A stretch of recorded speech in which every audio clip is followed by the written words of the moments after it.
கர்த்தரையே துதிப்பேன், நான் காலமெல்லாம் துதிப்பேன். கர்த்தரையே துதிப்பேன், காலமெல்லாம் துதிப்பேன். வல்லவர் நல்லவர் கிருபையுள்ளவர் என்றே பாடுவேன். வல்லவர் நல்லவர் கிருபையுள்ளவர் என்றே பாடுவேன். கர்த்தரையே துதிப்பேன், காலமெல்லாம் துதிப்பேன். கர்த்தரையே துதிப்பேன், காலமெல்லாம் துதிப்பேன். வல்லவர் நல்லவர் கிருபையுள்ளவர் என்றே பாடுவேன். வல்லவர் நல்லவர் கிருபையுள்ளவர் என்றே பாடுவேன். நெருக்கத்திலே கர்த்தரை நோக்கி கதறி கூப்பிட்டே, நெருக்கத்திலே கர்த்தரை நோக்கி கதறி கூப்பிட்டே, நெருங்கி வந்து குரல் தந்து விடுதலை தந்தார். நெருங்கி வந்து குரலை கேட்டு விடுதலை தந்தார். நெருங்கி வந்து குரலை கேட்டு விடுதலை தந்தார். கர்த்தரையே துதிப்பேன், காலமெல்லாம் துதிப்பேன். கர்த்தரையே துதிப்பேன், காலமெல்லாம் துதிப்பேன். நல்லவர் வல்லவர் கிருபையுள்ளவர் என்றே பாடுவேன். நல்லவர் வல்லவர் கிருபையுள்ளவர் என்றே பாடுவேன். அல்லேலூயா. ஏன் நான் கர்த்தரை துதிக்கணும் என்பதை பற்றி தான் கொஞ்ச நேரம் நான் பேச போறேன். கர்த்தரை ஏன் நான் துதிக்கணும், கர்த்தரையே நான் ஏன் அவரை பற்றி கொள்ளணும் அப்படின்னு நான் சொல்ல போறேன். அருமையான தேவஜனமே, நான் கம்பளத்து நாய்க்கிறேன் உங்களுக்கு ஏற்கனவே சொல்லியிருக்கேன். நான் யாரு? கம்பளத்தார் நாய்க்கிறேன் என்று நான் ஏற்கனவே சொல்லியிருக்கிறேன். நாங்கள் கோடாங்கி நாய்க்கிறேன்னு. இப்போ இந்த கோடாங்கி நாய்க்கிறல என்ன வருதுன்னு சொன்னால், நாங்கள் மந்திரம் போட்டு ஜோசியம் பார்த்து மக்களுக்கு குறி சொல்லி ஏந்திரம் கட்டி தகுடு கட்டி தான் நாங்கள் வாடுறது. எங்கள் குல தொழில் அது. என்னது? குல தொழில். அப்போ நாங்கள் மட்டும் மந்திரம் போடலை, வேதத்திலேயே எங்கள் தாத்தாக்கள் ஜோசியம் பார்த்துருக்காங்க. எங்கள் இஸ்ரவேலியே எங்கள் ஜனங்கள் அங்கே இருந்திருக்காங்க. பவுலுக்கும் ஜோசியம் பார்த்துருக்காங்க, சவுலுக்கும் ஜோசியம் பார்த்துருக்காங்க, பவுலுக்கும் ஜோசியம் பார்த்துருக்காங்க. அப்போ நாங்கள் இன்னைக்கோட எங்கள் ஜோசியம் இல்லை, பரம்பரையாக உலகம் தோன்றிய போதே ஆண்டவன் ஒரு தோன்றும் போதே அதுக்கு எதிர்ப்பான பாற்றி சாத்தான்னு தோன்றிருக்கிறான். புரியுதா? அதான் அந்த பிரகாரம் நான் கம்பளத்து நாய்க்கிறேன், நான் கோடாங்கி நாய்க்கிறேன்னு சொன்னால் உங்களுக்கு அவ்வளோ விசேஷம் இருக்காது. நான் எப்படி மந்திரம் போடுறேன்ட்டு வேதத்தில் ஒரு வசனம் வாசிக்கிறேன் பாருங்க. அப்போஸ்தலர் புஸ்தகம் 8ஆம் அதிகாரம் 9வது வசனம். சீமோன் என்று பேர் கொண்ட சீமோன் என்று பேர் கொண்ட ஒரு மனுஷன் அந்த பட்டணத்திலே மாய வித்தைக்காரனாய் இருந்து தன்னை ஒரு பெரியவர் என்று சொல்லி சமரியா நாட்டு ஜனங்களை பிரமிக்க பண்ணி கொண்டிருந்தான். சமரியா நாட்டு ஜனங்களை பிரமிக்க பண்ணி கொண்டான். அவர் ஒரு மந்திரவாதியாக இருந்தான். அவன் மக்கள் மத்தியிலே மாயாஜால வித்தை காட்டினான். அவன் செய்கையை பார்த்து அவனுடைய செய்கையை பார்த்து அவன் செய்கிற காரியங்களை பார்த்து அந்த மக்கள் அவனை நம்பி வந்தாங்க. ஒரு பெரிய மனுஷனாய் ஏற்றுக்கொண்டு வந்தாங்க. அடுத்த வசனத்தை பாருங்க, 10வது வசனம். தேவனுடைய பெரிதான சக்தி இவன்தான் என்று எண்ணி, தேவனுடைய பெரிதான சக்தி இவன்தான் என்று எண்ணி சிறியோர் பெரியோர் யாவரும் அவனுக்கு செவி கொடுத்து வந்தார்கள். அல்லேலூயா. சிறியோரும் பெரியோரும் அவனுக்கு என்ன செஞ்சாங்க? செவி கொடுத்தாங்க, காது கொடுத்து கேட்டாங்களாம். ஏன்னா அவங்க மறுத்தே பேசுறதில்ல, அவன் என்ன சொன்னாலும் கேட்டாங்களாம். ஏன்னா அவனுடைய மந்திரத்தை பார்க்கும்போது அவன் பெரிய பெரிய காரியங்களை செய்யறான். அதை அந்த மக்கள் அவனுக்கு பதில் சொல்ல முடியல. அதை பார்த்து பிரமித்து ஆச்சரியப்பட்டு போனானா அந்த மந்திரவாதியை பார்த்து. அடுத்த வசனம். அவன் அநேக காலமாய் தன்னுடைய மாய வித்தையினாலே அவர்களை பிரமிக்க பண்ணினதினால் அவனை மதித்து வந்தார்கள். அல்லேலூயா. எனக்கு அன்பான தேவ ஜனமே, அவன் என்ன சொன்னாலும் இவன் தான் தேவ சக்தியை வந்தான் அப்படின்னு அந்த ஜனங்கள் நம்பினாங்களாம். காரணம் என்ன தெரியுமா? அப்படி காட்டுறான் வித்த. நாங்க ஜோசியம் பார்க்குறோம், ஒரு நல்ல காலம் பிறக்குது, ஒரு ஆட்டுக்குட்டி கொடுங்கன்னா கொடுப்பானா? கொடுப்பானாயா?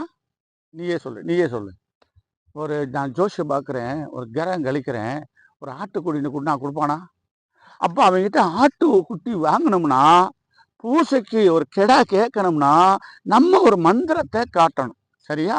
அப்போ நாங்கள் என்ன செய்வோம்? ஜக்கம்மாளுடைய பேரால மண்ணள்ளி சர்க்கரையாக்குவோம். கல்லை அவனவே எடுத்துக்கிற சொல்லி அது கல்கண்டை ஆக்கிரும். அவனவே ஒரு ஓடு எடுத்துக்கிற சொல்லி அது காணிக்கை ஆக்கிரும். ஒரு காகிதத்தை அவன் கண்ணுக்கு முன்னாலேயே காட்டி அது ஒரு 500 ரூபாய் தாளா பட ஆக்கிரும். இதெல்லாம் பார்த்தா அந்த கூட்டம் பார்த்தா என்ன நினைக்கும்? இவர் தான் கடவுளே கூட கும்பிட்டாலும் ஒன்றும் கிடைக்கலையே, இவர் கண்ணுக்கு முன்னாலேயே நடக்கிறானே என்று சொல்லி நம்புவாங்க. அந்த மாதிரி தான் நாங்கள் மாயா ஜாலத்தில் மந்திரவாதிகளாக இருந்து இப்படிதான் பொழைச்சோம். இப்போ என் ஜாதி அதெல்லாம் பொழைக்குது. இப்போ ஒரு 100 ஆடு வச்சிருக்கிறான், ஒரு 100 மாடு வச்சிருக்கான். இப்போ அவனுக்கு என்ன செய்யும்? அந்த மாட்டில் ஏதாவது ஒரு கோளாறு வரும், பால் கறக்காது ஒரு மாடு, இல்லைன்னா கண் திருஷ்டி பட்டுரும், இல்லைன்னா ஏதாவது நோஞ்சானம் ஆயிரும், ஏதாவது ஆட்டுக்குட்டியில் 2 குட்டியை காணாமல் போயிடும், அல்லது 2 நரி தூக்கிட்டு போயிடும். இப்படி ஆகும்போது அந்த சம்சாரிக்கு என்ன செய்யறதே தெரியாது. அப்போ அவன் என்ன செய்வானா, எங்களை தேடி வருவான். கோடாங்கி நாய்க்கிறே, கம்பளத்து நாய்க்கிறே, நீங்கள் ஜக்கம்மா கோடாங்கியாச்சே, இதுக்கு ஒரு ஏதாச்சும் ஒரு குன்னூர் மந்திரிச்சு கொடுங்க, ஒரு விபூதி கொடுங்க, இல்லை ஒரு ஏந்திரம் கட்டி போடுங்கன்னுவான் இல்லையா? அப்போ நாங்கள் என்ன செய்வோம்னா, அவங்ககிட்ட ஒரு இந்த மந்திரங்களை காட்டி ஜோசியம் சொல்லி, பயப்படாதே, உனக்கு ஜக்கம்மா உன்னோட துணை இருக்கு, நாங்கள் சுடுகாட்டு பூஜை கட்டி அந்த பிசாசுக்களை நாங்கள் ஆற கட்டிடுறோம்னு சொல்லி அவங்ககிட்ட ஒரு கழுப்பு கழிக்கிறதுக்கு ஒரு கெடா கொடு, ஒரு புது வேட்டி கொடு, மாலை, தேங்காய், பழம் இதெல்லாம் நாங்கள் வாங்கிக்கிறோம், அவன் கொடுத்துருவோம். இப்படிலாம் கொடுத்து அவனுக்கு கழுப்பு கழித்து ஒரு இயந்திரத்தை அவன் நிலவாசல மாட்டு தொழுவத்தில் கட்டி விடுவோம். அதுலேருந்து அவனுக்கு என்ன செய்யும்? ஒரு விடுதலை கிடைக்கும். என்னையா அப்படி சொல்கிறீங்க, இதெல்லாம் உங்களுக்கு நடக்குமானா? அந்த மாதிரி நம்புறவனுக்கு நடக்கும். எப்படி கிறிஸ்துவத்தில் இயேசுவை நம்பினவனுக்கு நடக்குதோ அதே போல இந்துல அவங்க நம்பிக்கைக்கு அவங்க செய்யும்போது அவங்களுக்கு பலிக்குது.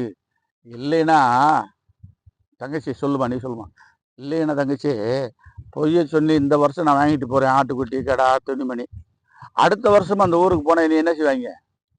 பெரிய புறாடுக்காரன்னு ஊரை விட்டே விரட்டியிருப்பாங்க இல்லையா? ஆனால் அவங்களுக்கு பலிக்குது, 100க்கு 10 பலிக்குது. அதனால தான் எங்கள் ஜாதியை மதிக்கிறாங்க. அப்போ இயேசு கும்பிட்றதுக்கு முன்னால நான் இந்த வேலை தான் பார்த்துருக்கிறேன். மந்திரம் போடுறது, ஜாதகம் படிக்கிறது, இப்படித்தான் அநேகமான காரியங்களை நான் செஞ்சு கொண்டு இருந்தேன். அதனால வருமானமும் நல்லா இருந்தது. அப்போ இந்த கம்பளத்து நாய்க்கள் நாங்கள் யாருன்னா 9 கம்பளம்னு சொல்லுவாங்க. இந்த வீரபாண்டிய கட்டபொம்மை, ராஜா வீரபாண்டிய கட்டபொம்மை வெள்ளைக்காரனை எடுத்து தூக்கில் தொங்க விட்டானாமே, அதுக்கு பின்னால்தான் எங்கள் ஜாதி செதறி போச்சு. அப்போ நாங்கள் அந்த வீரபாண்டிய கட்டபொம் 9 கம்பளம் பண்ணுற நாங்கள் 9 பிரிவு இருக்கோம். அதுக்குள்ளே அதில் கடைசி நாங்கள் பூசாரி கம்பளம். நாங்கள் விபூதி கொடுத்தா தான் ஜக்கம்மா மன்னரே, அதாவது கட்டபொம் நாயனாவே வாங்கணும். அதனால ஒரு விபூதி போடணும்னா, ஒரு கோயிலில் போகணும்னா, ஒரு பூசை வைக்கணும்னா அந்த பூசாரி குடும்பம் நாங்கள் அதனால தான் எங்களுக்கு கோடாங்கி கம்பளம் என்று பேர் இல்லையா? எங்கள் குலசாமி ஜக்கம்மா, மந்திரம் போடுற சாமி, படவத்திர காளி, சுடுகாட்டு காளி, இப்படி சொல்லி நாங்கள் பூசை செய்வோம்.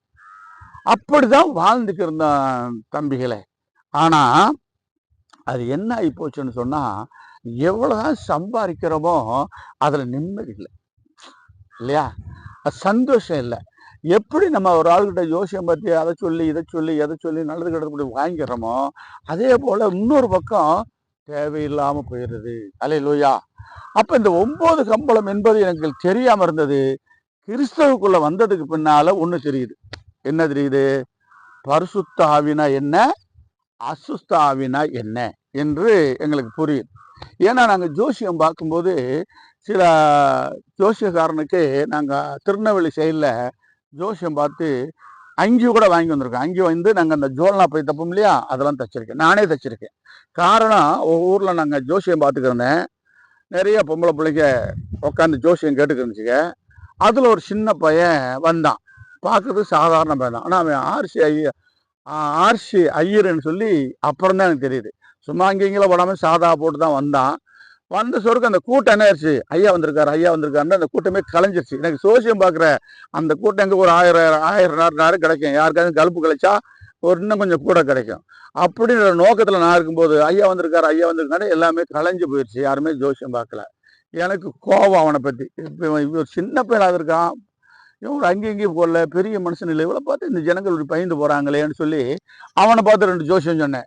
ஏய், நீ இன்ன இடத்துல பிறந்த, இப்படி வாழ்ந்த, இன்னும் படிச்ச, இப்படி சிக்கல்ல மாட்டின, தப்பிச்சுக்கிட்டு வந்து இருக்கிற, இன்னும் கொஞ்சம் நாள்ல சிக்கல்ல மாட்டு போறேன் அப்படின்னு அவன் முகத்தை பார்த்து சொன்னேன். ஏன்னா எங்க வாக்கு முகத்தை பார்த்து சொல்றது தானே. முகத்தை பார்த்து சொன்னா அந்த வார்த்தை அப்படியே அவனுக்கு பழிச்சிருக்கு. அவன் பழிச்சதுனால அவன் ஐயா நான் ஜோசியம்லாம் பார்க்க மாட்டேங்க நாங்க அப்படின்னு சொல்லிட்டு போயிட்டான். ஆனா அந்த ஊருக்குள்ள நான் தொழில் பார்த்துட்டு 2 மணி 3 மணி நேரம் அங்கே பார்த்துட்டு 12 மணிக்குனால வெளியே வரேன். காத்துக்கிட்டே இருந்து என்னை பார்த்துக்கிட்டே இருந்து ஊரை விட்டு வெளியே வந்தபோது நாயனா நாயனா நெல்லுங்க நாயனா அப்படின்னா. என்னப்பாண்ணே? நாயனா நீங்கள் சொன்னதெல்லாம் உண்மைதான் நாயனா, ஆனால் நான் அப்படித்தான் இருந்தேன், சிக்க ஒரு பொம்பளை பிசில மாட்டிட்டேன், இப்பயும் அப்படித்தான் இருக்குது, அது மாறுறதுக்கு ஒரு சின்ன ஏதாச்சும் சொல்லுங்க நாயனா அப்படின்னா. அதை மாறணும்னா அது போறாம ஆபி ஒன்று சுற்றி பிடிச்சிருக்கு, அந்த திஷ்டி விலகணும்னா நீ போட்டுக்கிற அங்கி வேணும். அப்போ தான் சொல்லிட்டானே நான் பாதுறேன்னு, நீ போகிற அங்கி வேணும் அப்படின்னு சொல்லி அங்கி வேணும், காசு வேணும், தேங்காய் வேணும், சூடஞ்சாமரம் வேணும். சாமி அதெல்லாம் தரமாட்டோம், எங்க கொடுக்கக்கூடாது, செய்யக்கூடாது, வேற என்ன சொல்லுங்க. சரி எல்லாத்தையும் காசு கொடு நானே செஞ்சிடறேன் அப்படின்னு சொல்லி அன்னைக்கு ஒரு 500 வாங்கினேன். அந்த 500 அன்னைக்கு 5000 மாதிரி. இப்போ 35 வருஷம் ஆச்சு இல்லை. அப்போ நான் அதெல்லாம் வாங்கிட்டு பூசை பண்ணிட்டு வீட்டுக்கு வந்தேன்னு வைங்களேன். நான் நினச்சேன், ஓ கிறிஸ்தவங்களையும் அப்படித்தான் இருக்கிறாங்க போல் இருக்கு, நம்மளை விட போசம் தான், ஆனால் வெளியே தான் பெரிய ஆள் நினச்சிக்கிட்டு இருக்காங்க அப்படின்னு அன்னைக்கு நினச்சிருந்தேன். அவ பரிசுத்த ஆவினா அசுத்த ஆவினான்னு தெரியாது. அவ கிறிஸ்தவங்களுங்கிட்ட நம்மளையும் ஜோசியம் பார்த்து சில பேர் பார்க்க மாட்டாங்க. கிறிஸ்துவுக்குள்ள வந்ததுக்கு பின்னாலதான் அந்த விவரம் தெரியுது. பெந்தகோஸ்து ஆவினா என்ன, பரிசுத்த ஆவினா என்ன. அவங்க இப்ப பெந்தகோஸ்து ஆவில உள்ள பரிசுத்த ஆவிகளை உள்ளவங்களுக்கு ஜோசியம் பார்த்தா பழிக்காது. நம்ம சொல்றது சொல்லு தலையை ஆடிட்டு போயா போய் சொல்லாதுன்னு போயிடுவான். ஏன்னா அவங்களுக்கு பழிக்குதுல்ல. அந்த பெந்தகோஸ்து ஆவி உள்ள பரிசுத்த ஆவியில் நிறைஞ்சு உண்மையாகவே ஊழியம் செய்யற அல்ல உண்மையாக ஊழியம் செய்யற விசுவாசிகளுக்கு ஜோசியம் பார்த்தா பழிக்கிறது இல்லை. அப்ப இங்க பழிக்கிறது இல்லை, இன்னொரு அதே கிறிஸ்தவனுக்கு பழிக்குது. அப்ப என்னடா காரணம்னு வந்து தெரியாம இருந்தோம். ஆனா நான் ஞானஸ்தானம் எடுத்து இயேசுக்குள்ள வந்ததுக்கு பின்னால்தான் தெரியுது, ஆரோனுடைய கோத்திரம் ஊழியக்கார கோத்திரம். அல்லேலூயா. புரியுதா? இஸ்ரவேல்ல 12 கோத்திரம் இருக்குது. அந்த 12 கோத்திரத்துல ஆரோன் கோத்திரம் தான் ஊழியக்கார கோத்திரம். அந்த ஊழியக்கார கோத்திரத்துல எப்படி அந்த கோத்திரத்தில் உள்ளவங்க மட்டுமே ஊழியக்காரனாக தேவ பணி செய்தார்களோ, பாஸ்டராக மாறினாங்களோ, அதே போல இந்த 9 கம்பளத்துல நாங்க கம்பளத்தை நாய்க்கிற ஆண்டவருக்குன்னு ஜோசியம் பார்க்கிறவங்களா நாங்க பிரிக்கப்பட்டு நாங்க ஜோசியம். வீரபாண்டிய கட்டபொம்மு ராஜகம்பளம், நாங்க கோடாங்கி கம்பளம். ஒரே பங்காளிகள்ல நாங்க கோடாங்கி கம்பளம், அவங்க ராஜகம்பளம். அல்லேலூயா. இதுக்கு பின்னாலதான் பரிசுத்த ஆவி என்னான்னு தெரியுது. இப்போ ஒரு வேத வசனத்தை வாசிக்கிறேன் கேளுங்க. அது என்ன பரிசுத்த ஆவினா என்னன்னு உங்களுக்கு தெரியும். அப்பொழுது 8:17 அவர்கள் மேல் கைகளை வைத்தார். அப்பொழுது அவர்கள் பரிசுத்த ஆவியை பெற்றார்கள். அல்லேலூயா. இப்ப அங்கேயே ஒரு ஊழியக்காரன் இருக்கிறான் பிலிப்புன்னு. அந்த ஊழியக்காரன் அங்க ஜெபம் பண்ணிக்கிட்டே வரான் அங்க கிறிஸ்தவத்துல. அப்ப ஜெபம் பண்ணிக்கிட்டே வரும்போது அவங்களுக்கு நோய்கள் பேய்கள் போனது சொல்லி அவன் வார்த்தை கேட்டு ஒரு கூட்டம் அங்க அந்த ஊழியக்காரங்கிட்ட ஊழியத்துல உதவியா இருக்கிறாங்க, சபைக்கு போறாங்க. அப்ப இந்த மாயவித்தக்காரனாகிய இவனும் என்ன செஞ்சான், அவனுடைய வார்த்தையை கேட்டு நல்லா பேசுறானே, அன்பா இருக்கானே, ஏத்துக்கிட்டான். அப்ப மாயவித்தக்காரன் என்ன செய்யறான், அந்த ஊழியனோட இருக்கிறான். ஆனா இவன் மாயவித்த தொழில் வேற, ஆனாலும் அவனை பார்த்தா ஒரு மரியாதை கொடுக்குறான். அப்படித்தான் இருந்தான். ஊரெல்லாம் இவனை மதிக்குது, ஆனா இவன் அந்த ஊழியக்காரனை மதிக்க நல்ல வார்த்தை பேசுறான், நல்ல ஆலோசனை சொல்றான், நல்ல ஒரு இது சொல்றான், ஒரு நல்ல மனுஷன் அப்படின்னு நினைச்சுக்கிட்டான். ஒரு நாள் இதை கேள்விப்பட்ட அப்போஸ்தலர்கள் அந்த ஊர்ல பிலிப்பு ஜெபம் பண்றான், அங்க என்ன இல்லை, பரிசுத்த ஆவி இல்லை, ஒரு கூட்டம் இருக்குதுன்னு சொல்லி யோவானையும் பேதுரையும் அனுப்புனாங்க. அங்க என்ன செய்றாங்க, அது நீங்க கீழே படிச்சீங்கன்னா வரும், ஒரு மேலையும் கீழே கொஞ்சம் படிச்சீங்கன்னா அது வரும். யோவானையும் அப்போஸ்தலர் யோவானையும் பேதுருவையும் அங்க வராங்க. அங்க அவங்க பார்த்தா அவங்க என்ன செய்யல, இயேசுவை தெரிஞ்சிருக்காங்களே ஒழிய பரிசுத்த ஆவியை அவங்களுக்கு இல்லை. பரிசுத்த ஆவினா தெரியல, பரிசுத்த ஆவி பெறல. அப்ப யோவானும் அந்த பேதுரும் நீங்க அந்த மக்கள் மத்தியில, அந்த விசுவாசிகள் மத்தியில ஜெபம் பண்ணி தலையில கை வைத்த போது அந்த ஜனங்கள் எல்லாம் பரிசுத்த ஆவினால அல்லேலூயா அல்லேலூயா அல்லேலூயான்னு சொல்லி அவங்க ஆடுவதையும் அலறுவதையும் அவங்களுக்குள்ள இருந்த நோய் பேய் போனதையும் இந்த மந்திரவாதி பார்க்கிறான். என்னடா ஒரு சாதாரண மனுஷங்களா இருக்காங்க, சின்ன ஏதோ தோத்திரம் சொன்னாங்க, விசுவாசிகள் மேல கை வச்சா பேய்கள் ஆடுது, பிசாசுகள் ஓடுது, பரிசுத்த ஆவி இறங்கி போதை போட்ட மாதிரி தள்ளுமாறுறாங்களே. அப்ப இது ஒரு சரியான, நம்ம கிட்ட இல்லாத மந்திரம் அவங்க வச்சிருக்காங்களே. நம்ம எத்தனையோ மந்திரம் வச்சிருக்கிறோம், மண்ணல்லி சர்க்கரை ஆக்குறோம், கல் எடுத்து கல்கண்டு ஆக்குறோம், நெருப்பு இல்லாம தீ மூட்டுறோம், இவ்வளவு காகிதத்தை எடுத்து நோட்டாக்குறோம், இவ்வளவு மந்திரம் நம்ம கத்து வச்சிருக்கோம். அவங்க என்னடா கையை தலையில வச்ச சோறுக்கு இங்க பரிசுத்த ஆவி வருதே அப்படின்னு சொல்லி அவங்க என்ன பண்ணிட்டாங்க, இவனும் பணத்தை கொண்டு போய் பேதுருக்கிட்ட, அந்த மந்திரவாதி என் பங்காளி தான், எங்க தாத்தாவா இருக்கலாம், போய் என்ன பண்றான், ஐயா பேதுரு அவர்களே, யோவான் அவர்களே, எவ்வளவு பணம் வேணாலும் தாரேன், என்கிட்ட மந்திரம் போட்ட பணம் நிறைய இருக்குது, ஆனாலும் இந்த வரத்தை கொடுங்க. எந்த வரம், நீங்க கை வைத்த சோருக்கு அங்க பரிசுத்த ஆவி இறங்குது இல்லையா, அந்த வரத்தை எனக்கு கொடுங்கன்னு கேட்கிறான். அல்லேலூயா அல்லேலூயா. புரியுதான்னு சொல்றது, நீங்க அந்த பகுதியை படிச்சீங்கன்னா நான் சொல்றது பொய்யாதுன்னு நல்லா தெரியும். அப்ப மந்திரவாதியே என்ன பண்றான், நாங்க மந்திரவாதியாக இருந்தாலும் மாயவித்தக்காரனாக இருந்தாலும் எத்தனையோ அதிசயங்களை செய்தாலும் இயேசு சொல்லி அந்த தலையில கை வைத்த சோருக்கு அந்த பரிசுத்த ஆவி நாள அங்க இறங்குறதை பார்த்து இந்த மந்திரவாதிய மயங்கி அவங்கள சேர்ந்துட்டான்னு பார்க்குறோம். அப்ப பேதுரு சொல்றான், தேவனுடைய ஆவிய நீங்க காசு கொடுத்து வாங்கலாம்னு பாக்குறியா, நீயும் காசு நாசமா போகட்டும்டா அப்படின்னு சாபம் விட்டுறாரு. யாரு, பேதுரு.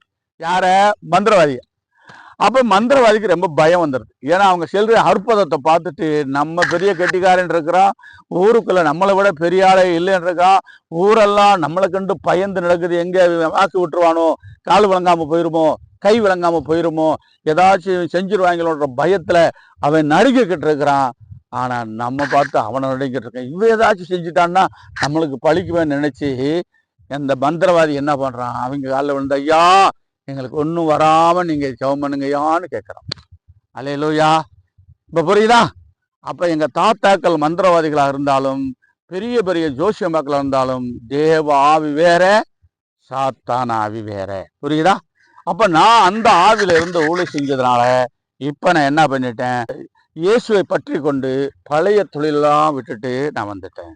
அல்லேலூயா. எங்க வீட்டுக்காரி இருக்கா பாருங்க, எங்க வீட்டுக்காரி என்னைய காட்டில அதிகமா சம்பாதிப்பான்.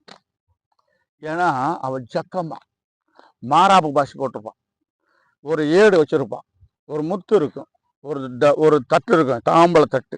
அந்த தாம்பழ தட்டுல ஒரு நாகபாம்பு படம் இருக்கும், அப்படியே வட்டமா இருக்கும், அப்படியே சுற்றி வச்சு அந்த நாகபாம்பு படம் இருக்கும். பார்த்தா அந்த கோடாலி கொண்டைக்கும் மஞ்ச சீலைக்கும் அந்த மாறாப்பு பாசிக்கும் எங்க ஜாதின்னு தெரிஞ்சாலே பக்கத்துல வரமாட்டாங்க, வாக்கு விட்டுருவாங்க அப்படின்னு சொல்லி பயப்படுவாங்க. அப்ப இதெல்லாம் வந்துட்டு பார்த்தா வந்துட்டாடு ஜக்கமா வந்துட்டாடுன்னு சொல்லி எல்லாரும் ஜோசியம் பார்க்க வந்துடுவாங்க. ரொம்ப நேசம், ஆனால் இவ்வளவு சம்பாரிச்சு என்ன இல்லை, நிம்மதி இல்லை, சமாதானம் இல்லை. ஆகவே தான் எல்லாத்தையும் விட்டுட்டு இயேசுக்குள்ள வந்தேன், இப்ப சமாதானமா இருக்கிறேன். அல்லேலூயா அல்லேலூயா. இயேசு பரிசுத்த ஆவியா இருக்காரு. அவர் உருவமா இல்லை, அவர் மனுஷனா இல்லை, கண்ணுக்கு அவர் தெரிய மாட்டார். இந்த வேதத்தை வாசிக்க வாசிக்க தேவ ஆலயத்துக்கு போக போக நம்மளுக்குள்ளேயே நம்மளோட பேசுவார் இயேசு. அதனால அன்னைக்கு நிறைய சம்பாரிச்சோம், ஒன்றும் மிச்சம் இல்லை. இன்னைக்கு ஒண்ணுமே சம்பாதிக்கல, ஆனாலும் பஞ்சம் இல்லை. 10 ரூபா சம்பாரிச்சாலும் பைய விட்டு போகவே இல்லை, அப்படியே இருக்குது பைக்குள்ளேயே. ஏன்னா எந்த செலவும் இல்லை, வீடு இல்லை, சீரட் இல்லை, தண்ணி இல்லை, ஒன்றும் இல்லை, அப்படியே இருக்கு. காசே போக சொன்னாலும் போகுதில்லை, நம்மளா வேற ஆள் கொடுத்தாதான். ஆனா அப்ப ஆயிரக்கணக்கில் வரும். ஜோசியம் பார்த்து மந்திரம் எவ்வளோ வந்து ஐயா கழுப்பு கழிக்கண்டு கொடுத்துட்டு போவான். ஆனா அது சாராயத்துல, தண்ணியில, பீடியில, தேவையில்லாத செலவுல அது வீணாவே போயிடும். காசு இருக்குது, கடைசியில் கடன்காரனா தான் இருப்போம். புரியா? அவன் கடன்காரன் பக்கத்தில் கேட்டுக்கிட்டு இருப்பான். குடும்பத்துல ஒரு பக்கம் சண்டை வந்துக்கு இருக்கும். ஒரு பக்கம் ஓடாங்க நாய்க்கிற நல்ல சம்பாத்தியக்காரர், நல்ல வருமானன்ற பேர் இருக்கும். மறுபக்கம் போராட்டம், குடும்பத்துல சண்டை, பிரச்சனை எல்லாமே இருக்கும். ஆனா இப்ப ஆண்டவருக்குள்ள வந்ததுனால அநேகருக்கு நாங்க ஜோசியம் பார்க்கறத விட்டுட்டு இந்த வேதத்தை தூக்குனதுனால எல்லா வகையிலும் நன்மையாக இருக்கிறோம். அல்லேலூயா, அல்லேலூயா. இப்ப நான் என் கதை என்னன்னா, ஒரு ஊர்ல ஒருத்தர் இருந்தானா. அவன் என்ன செஞ்சானா, நான் சினிமா நடிக்கிற மாதிரி ஒரு பொம்பளைய கல்யாணம் பண்ண போறான்னா. டேய், அதெல்லாம் அப்படி அவளுக்கு அக்கா மகளை கட்டு, தங்கச்சி மகளை கட்டு, சொந்த தூக்கில கட்டு, நம்ம ஜாதிக்குள்ள கட்டுறான்னு பெரிய ஆளுக்கு சொன்னா அவன் சொல்லுவானா, இந்த வத்தலும் தொத்தலும் இந்த காஞ்சி போன பொம்பளையெல்லாம் கட்டிக்கிட்டு இருக்க மாட்டேன். நான் சினிமா நடி மாதிரி இருக்கணும். அப்படியே முடியெல்லாம் எப்படி இருக்கணும், அப்படியே சொறையா இருக்கணும். கண்ணெல்லாம் எப்படி இருக்கணும், அப்படியே காந்த கண்ணா இருக்கணும். கண்ணாடி போட்டு பார்த்தா முகமெல்லாம் எப்படி இருக்கணும், பல பல பலன்னு இருக்கணும். அப்படியே என்ன பல்லெல்லாம் வரிசையா பார்க்கறதுக்கே அவ்வளோ இருக்கணும். அப்படி ஒரு பொம்பளை தான் கல்யாணம் பண்ணுவேன். இந்த சாதா பொம்பளையெல்லாம் பண்ண மாட்டேன். அதனால நான் மெட்ராஸுக்கு போறேன்னு சொல்லி மெட்ராஸுக்கு போய் சினிமா நடிக்கிற மாதிரி ஒரு பொம்பளையை பார்த்து கட்டி கொண்டான். அந்த ஊருக்கே ஆச்சரியம். என்னவா என்னவா அட சும்மா சொல்றான்னு நினைச்சேன். ஒண்ணுக்கு மத்தவே அதே மாதிரி ஒரு பொம்பளைய அழகா பாரு, சே சினிமா நடிகை மாதிரியே இருக்கடா அப்படின்னு சொல்லி ஊரே அவனை பாராட்டி பார்த்தாங்களாம். ஆனா கல்யாணம் பண்ணி வந்த அன்னைக்கு படுத்துக்க இருந்தா நைட்ல எந்திரிச்சு பார்த்தானா மாப்பிள்ளை முடி துண்டை போய் மொட்டை மண்டையா இருந்துச்சான். அல்லேலூயா. பொண்ணுக்கு எப்படி இருந்துச்சான், அவ தூக்கத்துல முடி வீர்ச்சான். இப்போ மொட்டை மண்டையா டோப்பா முடி வச்சுருக்கான். அது இவனுக்கு தெரியல. நல்ல முடி, அதாவது சுருளா இருக்கவுமே இது நல்ல முடிதான் என்று ஏமாந்து போனான். அல்லேலூயா. புரியுதா? ஏமாந்து போனான். ஆக அப்ப நினைச்சேன், சரி இது வெளியே சொன்னா நம்மளுக்கு தான் கேவலம், முடியில்லாத மொட்டத்தலை பொம்பளைய கொண்டாந்துருக்குன்னு நம்மளுக்கு கேவலம்னு சொல்லி அவன் என்ன செஞ்சுட்டான், சரி நமக்கு தானே தெரியும், வெளியே சொன்ன தானே கேவலம், அவன் வெளியே போகும்போது தான் செய்யலாம், முடிய வச்சுக்கிட்டு போனா வெளியே தெரியாதுல்ல, நம்ம கெத்து போகாதுல நினைச்சுக்கிட்டே விட்டுட்டான். அப்ப மறாவது நாள் பார்த்தா அந்த மேக்கப் இல்லாம இருக்கிற முகத்தை பார்த்தா பகல் குருடியா இருந்திருக்கா. கண்ணு தெரியாது. அந்த மேக்கப் லைட் பண்ணா மூஞ்சியெல்லாம் சொல்லையா இருந்திருக்கு. அப்ப வீட்டுல இவன் பார்க்கும்போது என்னோட கப்படிச்ச பொம்பளையா இருக்கிறாளே, இவன் நல்லா அழகின்னு மேக்கப்ல பார்த்து மயங்கிட்டமே, மூஞ்சி எல்லாம் சொல்லையா இருக்குதே, கண்ணு வேற குருடிய தடவுறாளே கண்ணாடி இல்லாட்டி போனா, ஐயையோ நம்ம ஏமாந்துட்டுமே என்று சொல்லி அவனா புலம்புனான். அப்புறம் நினைச்சான், அது வெளியே சொன்னா நம்மளுக்கு தான் கேவலம், வெளியவே சொல்லக்கூடாது, செய்யக்கூடாது, வெளியவே சொல்லக்கூடாதுன்னு சொல்லிட்டு சரி வெளியே போகும்போது மேக்கப் போட்டுக்கிட்டா சரியா போகுது, ஊருக்கு கத்திரிக்க போகுது நமக்கு தானே தெரியுது அப்படின்னு நினைச்சு அவன் மனசை அவனே தேத்திக்கிட்டான். அப்புறம் ஒரு நாள் பார்த்தா பல்ல கலட்டி வச்சு விளக்கிட்டு இருக்கிறான். என்ன செய்யறானா, ஒட்டு பல்லு. காலையில வீட்டுக்குள்ள பல்ல புருசு போட்டு கையில வச்சுக்கிட்டு விளக்கி வந்திருக்கான். இவ்வளவு வரிசையான பல்லுன்னு நினைச்சு நான் மயங்கனமே, இப்படி ஆகி போயிடுச்சுன்னு சொல்லி அவன் வாயிலையும் வகுத்துலையும் அடிச்சுக்கிட்டு அப்படியே கதறிட்டான். ஆக உண்மை அவனுக்கு புரியல. அதனால அவன் வாழ்நாள் முழுவதும் அவன் சோகத்தோடையும் வேதனையோடையும் வாழ்ந்தான். அது போலதான் ஒரு காலத்துல உண்மையான சாமியை கண்டுபிடிக்காம உண்மையான தேவனை அறிந்து கொள்ளாதபடிக்கு நாங்களும் ஒரு காலத்துல நினைஞ்சோம், பைத்தியக்காரங்களா தெரிஞ்சோம். இப்பொழுதுதான் உண்மையான தேவனை கண்டுகொண்டு இயேசுவை பற்றி கொண்டு சந்தோஷமாய் வாழ்கிறோம். அல்லேலூயா, அல்லேலூயா. சோத்ரம் சோத்ரம். எனது பெலனும் எனது மீட்பும் கீதமுமானார், எனது பெலனும் எனது மீட்பும் கீதமுமானார், நம்பியிருக்கும் கோட்டையுமானார், நம்பியிருக்கும் கேடகமும் கோட்டையுமானார். கர்த்தரையே துதிப்பேன், காலமெல்லாம் துதிப்பேன், வல்லவர் நல்லவர் கிருபையுள்ளவர் என்றே பாடுவேன், வல்லவர் நல்லவர் கிருபையுள்ளவர் என்றே பாடுவேன், கர்த்தரையே துதிப்பேன், காலமெல்லாம் துதிப்பேன். அல்லேலூயா. ஐயா பெருக்கு மனசு பண்ணது போல நான் கர்த்தராக துதிப்பேன், நான் காலமெல்லாம் துதிப்பேன். ஏன்னா அவர் எனக்கு செய்த நன்மைகளை ஒவ்வொருவராக சொல்லுவேன், சொல்லிக்கொண்டே இருக்கிறேன். எத்தனை எதிர்ப்புகளோ வந்தது, என்னை ஜாதியில தள்ளி வச்சார்கள், ஊரை விட்டு ஒதுக்கி வைச்சார்கள், எங்க பிள்ளைகளுக்கெல்லாம் பொண்ணு தர மாட்டேன்னு சொன்னார்கள், என் பெண்ணுக்கு கல்யாண மாப்பிள்ளை வரலன்னு சொன்னாங்க. ஆனா எதெல்லாம் நடக்காதுன்னு நினைச்சோமோ அதெல்லாம் அவர்களுக்கு, என் பொண்ணுக்கு எங்க ஜாதியிலேயே ஒரு நல்ல மாப்பிள்ளை, ஒரு ஃபாதர் கிடைச்சாரு, பைபிள் கிடைச்சி முடிச்சு கட்டி வச்சோம். எங்க பொண்ணுக்கு எங்க ஜாதியிலேயே இன்னொரு பொண்ணுக்கு மாப்பிள்ளை கிடைச்சது. எங்க பையங்களுக்கு பூராமே எங்க ஜாதியிலேயே நல்ல நல்ல பொண்ணுகளா அதுகளா தேடி வந்தது. எல்லாம் இப்ப நாங்க ஒரு அளவுக்கு கிறிஸ்துவுக்குள்ள நல்லா இருக்கிறதை பார்த்துட்டு இப்ப எங்க ஜாதிக்குள்ள ஒரு சமாதானம் வந்திருக்கு. அப்ப அவங்க கீழ் ஜாதி மேல் ஜாதியில போய் திங்கல, வேற இடத்துல பொண்ணு எடுக்கல, அவங்க ஒரு வாத்தியார் மாதிரி ஒரு குரு மாதிரி இருக்கிறாங்க. அந்த அவங்களால நம்ம ஜாதிக்கு எந்த கெட்ட பேரும் இல்லை, அதனால அவங்கள நம்ம ஒதுக்கி வைக்கிறது நல்லா இல்லைன்னு இப்ப எங்க சம்பந்திகள்லாம் சேர்ந்து சமாதானமா இருக்கிறாங்க. அல்லேலூயா. எந்த இடத்துல வெக்கப்பட்டனோ, எந்த இடத்துல விரட்டப்பட்டனோ, எந்த இடத்துல இயேசுவை கும்பிட்டதுனால நீ ஜாதியில ஒதுக்கி வச்சார்களோ அதே இடத்துல அநேகர் மதிக்கத்தக்க ஆசீர்வாதமா இருக்கிறேன். எந்த இடத்துல கம்யூனிஸ்ட்ல ரவுடியா இருந்தனோ, எந்த இடத்துல ஜெயிலுக்கு போனனோ, எந்த இடத்துல போராட்டத்துல கிடந்தனோ அந்த மக்களே, அந்த தோழர்களே, அப்பா புலி போல இருந்த இப்ப பூனை போல ஆயிட்டியே, பரவாயில்லையே நீ நல்லா இருக்கிற அப்படின்னு சொல்லி கிறிஸ்தவங்களா பாராட்டுறதுக்கு பதிலா இந்துக்களும் பாராட்டுறாங்க, கம்யூனிஸ்ட் கட்சிகளும் பாராட்டுறாங்க, உலகம் பாராட்டுது. எங்க போனாலும் ஆசீர்வாதமாக இருக்கிறோம். அல்லேலூயா. நீங்களும் நம்புங்க, என்னை ஆசீர்வதித்த இயேசு உங்களையும் ஆசீர்வதிப்பார். அல்லேலூயா. பேய்களை கண்டு சாராயத்தை கண்டு பின்னால போய் கஷ்டப்படாதீங்க. இயேசுவை நம்புங்க. பக்கத்துல இருக்கிற ஆலயத்துக்கு போங்க. ஒரு 4 வாரம் போய் பாருங்க. ஒரு 4 வாரம் இயேசு ஆலயத்துக்கு போங்க, பக்கத்துல இருக்கிற கோயிலுக்கு போங்க. சரியா இருந்தா, சொல்றது நல்லா இருந்தா பிடிச்சுக்கோங்க. என்ன மாதிரி இல்லையா, சரியில்லைன்னா விட்டுருங்க. இதுல என்ன எளிதா கொடுத்துருக்கு, ஒருத்தருக்கு அடிமைன்னு கிடையாது. நான் போனேன், நல்லா இருந்துச்சு, பிடிச்சுக்கிட்டேன். அது போல நீங்க போங்க, நல்லா இருந்தா பிடிச்சுக்குங்க, இல்லைன்னா விட்டுருங்க. இயேசு எல்லாம் நல்லதான் செய்வார், கெட்டது செய்யவே மாட்டார். சரியா? ஜெபம் பண்ணுமா? ஜெபம் பண்ணுமா? பண்ணுமா வேணாமா? ஐயா பண்ணுங்க. சோத்திரம் பண்றேன். சோத்திரம் ஆண்டவரே, மகா கிருபையும் இரக்கமுள்ள தேவனே, நம்ம துதிக்கிறோம். உம்முடைய வார்த்தையை பேசணும் ஆண்டவரே.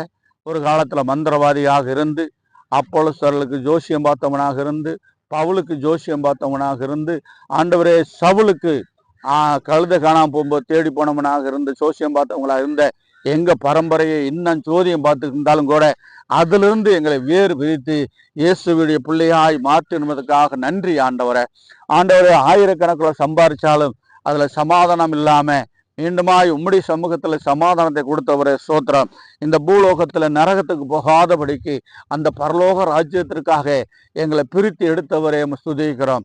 தொடர்ந்து ஆசீர்வதியும். இன்னும் அநேகருக்கு நாங்க இயேசுவை சொல்ல எங்க தேவைகளை சந்திங்க, உடலுக்கு பலத்தை கொடுங்க. நம்பி வந்த எல்லாரையும் ஆசீர்வதிங்க. இந்த ஊழியத்துக்கு யாரெல்லாம் உதவி செய்தார்களோ, காணிக்க கொடுத்தார்களோ, ஆண்டவரை துணிமணி கொடுத்தார்களோ அவர்களையும் ஆசீர்வதிங்க, ஆசீர்வதிங்க.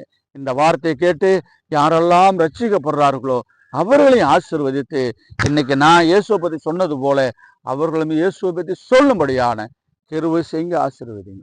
எங்க ஜெபத்தை கேட்டதுக்காக ஸ்தோத்திரம். இயேசுவின் அன்பு நாமத்தில் ஜெபிக்கிறோம் நல்ல பிதாவே. அல்லேலூயா. ஆமென். ஆமென்.